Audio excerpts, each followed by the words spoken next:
आज़ादी की जो लड़ाई है, जो गौरव गाथा है, वो लोगों के संज्ञान में देना चाहते हैं। हम लोग बतलाना चाहते हैं कि आज की जो सरकार है वो जनता के मसलों से विमुख हो चुकी है। लाखों कांग्रेसियों की कुर्बानी के बाद ये आज़ादी हमें मिली है, लेकिन आज जो देश में जो तानाशाही हुकूमत है, जो अपने आप को राजा समझते हैं, लोकतंत्र का सेवक नहीं समझते हैं, और जिस प्रकार से देश में अराजकता का माहौल, धार्मिक उन्माद का माहौल फैला करके देश को बर्बाद करने की कोशिश की जा रही है, उससे बचाने के लिए जैसे पहले अंग्रेज़ों से कांग्रेस लड़ी थी, आज फिर कांग्रेस पार्टी ही इस देश में इस अराजकता के माहौल और इस उन्मादवादी जो सोच वाले लोग जो देश की सत्ता पे काबिज हैं, उनको उखाड़ फेंकने का काम करेगी। इस न्यूज़ के प्रायोजक हैं अफजल फर्नीचर। अखिल भारतीय कांग्रेस कमेटी द्वारा पूरे देश में राष्ट्रव्यापी तिरंगा गौरव पद यात्रा के तहत मुजफ्फरपुर जिला में कांग्रेस पार्टी के जिलाध्यक्ष अरविंद कुमार मुकुल के नेतृत्व में औराई प्रखंड से शुरू हुई पदयात्रा का आज रविवार को अंतिम दिन रहा। औराई मीनापुर होते हुए कांटी प्रखंड पहुंची पदयात्रा के अंतिम दिन कांटी के शहबाजपुर गांव से पदयात्रा शुरू हुई। पदयात्रा के समापन के मौके पर कांग्रेस पार्टी के कई बड़े नेता आज मुजफ्फरपुर पहुंचकर तिरंगा गौरव यात्रा में शामिल हुए। पदयात्रा के दौरान कांग्रेस के कार्यकारी जिलाध्यक्ष कृपा शंकर शाही ने बताया कि आज़ादी की गौरव गाथा को याद कर उस इतिहास को लोगों तक पहुंचाना तिरंगा गौरव यात्रा का उद्देश्य है। मौजूदा केंद्र सरकार को उनके कर्तव्यों को याद दिलाने के लिए कांग्रेस का यह पदयात्रा कई मायनों में काफ़ी अहम है। वहीं युवा नेता दीनबंधु क्रांतिकारी ने कहा कि अंग्रेजी हुकूमत से लड़कर लाखों कांग्रेसियों की कुर्बानी के बाद यह आज़ादी हमें मिली है। आज देश में तानाशाही हुकूमत के खिलाफ कांग्रेस फिर से लड़ रही है। उन्मादी विचारधारा वाले लोग जो आज दिल्ली की गद्दी पर बैठा है, उसे उखाड़ फेंकने का काम करेगी। दीनबंधु ने कहा कि सत्ता में बने रहने के लिए सत्ताधारी केंद्र सरकार भारत में धार्मिक उन्माद फैलाकर सत्ता में काबिज रहना चाहती है, जबकि भारत में सबसे अधिक बेरोजगारी और गरीबी है। लेकिन यह सरकार विकास के बड़े बड़े आंकड़े पेश कर रही है, विकास के वादे किए जा रहे हैं। उन्होंने कहा कि देश की जनता पूरी तरह से त्रस्त हो चुका है, इसलिए एक बार फिर से कांग्रेस जनता के लिए सुविधा, शिक्षा, रोजगार, महंगाई को लेकर तानाशाही सरकार से लड़ने का काम कर रही है। पदयात्रा में दर्जनों कांग्रेसी नेता और कार्यकर्ता शामिल थे।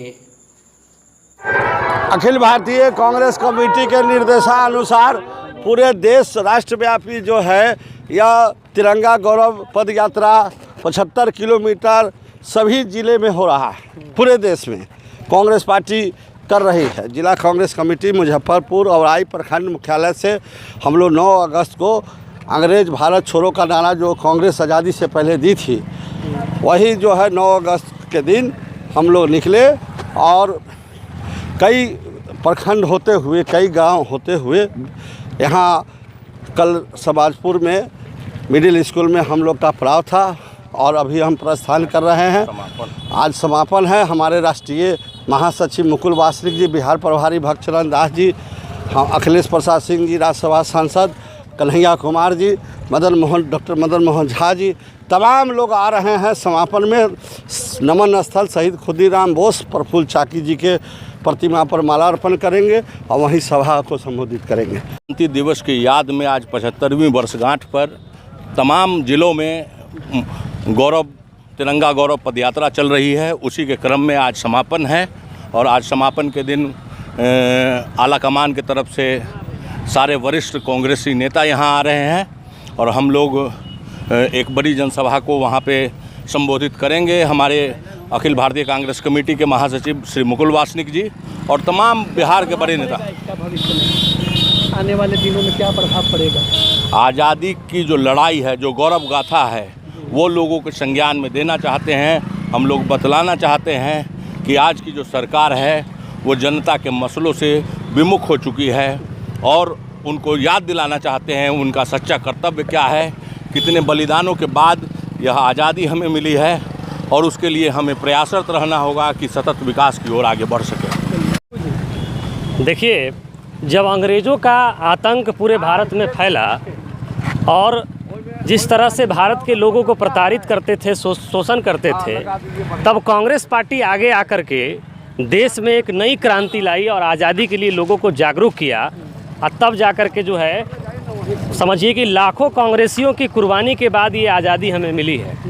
लेकिन आज जो देश में जो तानाशाही हुकूमत है, जो अपने आप को राजा समझते हैं, लोकतंत्र का सेवक नहीं समझते हैं, और जिस प्रकार से देश में अराजकता का माहौल, धार्मिक उन्माद का माहौल फैला करके देश को बर्बाद करने की कोशिश की जा रही है, उससे बचाने के लिए जैसे पहले अंग्रेज़ों से कांग्रेस लड़ी थी, आज फिर कांग्रेस पार्टी ही इस देश में इस अराजकता के माहौल और इस उन्मादवादी जो सोच वाले लोग जो देश की सत्ता पे काबिज है, उनको उखाड़ फेंकने का काम करेगी। इसी को लेकर के हम लोग पद यात्रा के माध्यम से संदेश दे रहे हैं। देखिए, आज बेरोजगारी में भारत सबसे उच्च स्तर पे पहुंच चुका है, भूखमरी में सबसे उच्च स्तर पे पहुंच चुका है। मतलब आप समझिए कि हमारी स्थिति ये है कि हम पाकिस्तान, बांग्लादेश से ज़्यादा गरीब हो गए हैं। हमारी स्थिति ये है कि हमारे यहाँ सबसे ज़्यादा बेरोजगारी है।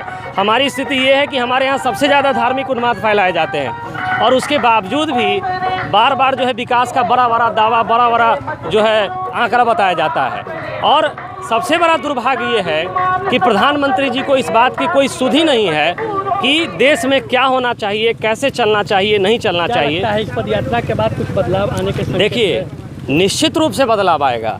लोग बड़े स्तर पर जो है वो त्रस्त हो, जो किसको अच्छा नहीं लगता है कि 450 रुपये का सिलेंडर पहले मिलता था और 70 रुपये पेट्रोल मिलता था, 100 के नीचे कड़वा तेल था। ये बात किसको अच्छा नहीं लगेगा?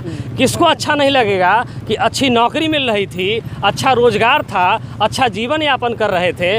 आज किसको यह अच्छा लगेगा कि 400, 450 का सिलेंडर 1150, 1200 में खरीद रहे हैं, 70 रुपये का पेट्रोल 119 रुपये में खरीदेंगे? किसको अच्छा लगेगा? तो निश्चित रूप से मास लेवल पे जो आम जनता है वो आक्रोशित है नरेंद्र मोदी सरकार से और अमित शाह की सरकार से, इसलिए बदलाव आएगा। दूसरा, अब लोग समझ चुके हैं कि जिस संगठन ने देश की आज़ादी, जब महात्मा गांधी ने भारत छोड़ो आंदोलन का नारा दिया था, उस आंदोलन का विरोध आरएसएस ने किया था।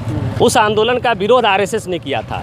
जब भारत आज़ाद हुआ और इस राष्ट्रध्वज जिसमें अशोक चक्र अंकित है, हमारा तिरंगा, उसको राष्ट्रध्वज की मान्यता दी गई। ये वही आरएसएस है जो अपने अधिवेशन में यह कहती है कि हम इस तिरंगे को राष्ट्रध्वज नहीं मानेंगे, हम एक धार्मिक तिरंगे को राष्ट्रध्वज मानेंगे।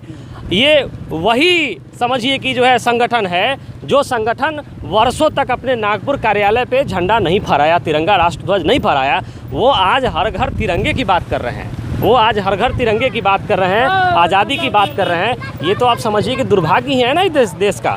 तो हम लोग इस नफरतवादी सोच के खिलाफ लड़ रहे हैं।